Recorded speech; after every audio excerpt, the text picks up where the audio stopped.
रमेश एक छोटे से गांव में रहता था। वह एक साधारण किसान परिवार से था, लेकिन उसके सपने बहुत बड़े थे। गांव के अधिकतर लड़के पढ़ाई खत्म करने के बाद खेती बाड़ी में लग जाते थे या फिर शहर जाकर कोई छोटी मोटी नौकरी करने लगते थे। लेकिन रमेश के मन में कुछ अलग करने की चाह थी। रमेश का सबसे बड़ा दुश्मन था आलस्य। वह हमेशा सोचता, अभी तो समय पड़ा है, कल से मेहनत करूंगा।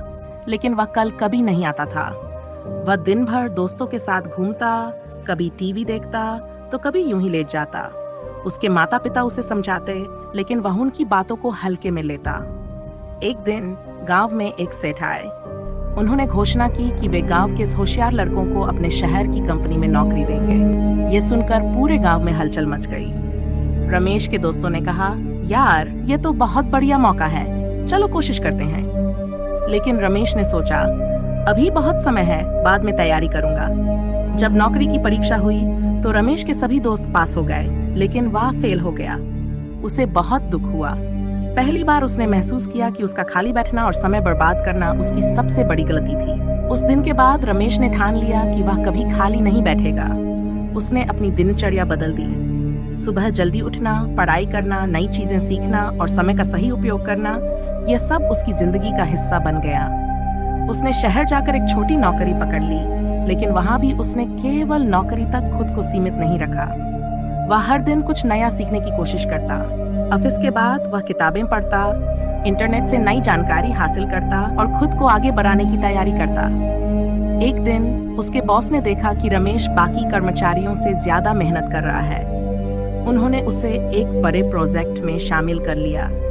ये रमेश के लिए एक सुनहरा मौका था। रमेश ने उस प्रोजेक्ट पर दिन रात मेहनत की। जब बाकी लोग काम खत्म करके घर चले जाते, तब भी रमेश अपने काम में जुटा रहता। धीरे धीरे उसकी मेहनत रंग लाने लगी। कंपनी के मालिक ने उसकी मेहनत को पहचाना और उसे प्रमोशन दे दिया। अब वह एक साधारण कर्मचारी से टीम लीडर बन चुका था। लेकिन उसने मेहनत करना नहीं छोड़ा। वह हमेशा अपने आप को कुछ नया सिखाने में व्यस्त रखता। कुछ सालों बाद रमेश ने अपनी खुद की कंपनी शुरू की। उसकी कंपनी धीरे धीरे सफल होने लगी और एक दिन वह गांव का सबसे अमीर और सफल व्यक्ति बन गया।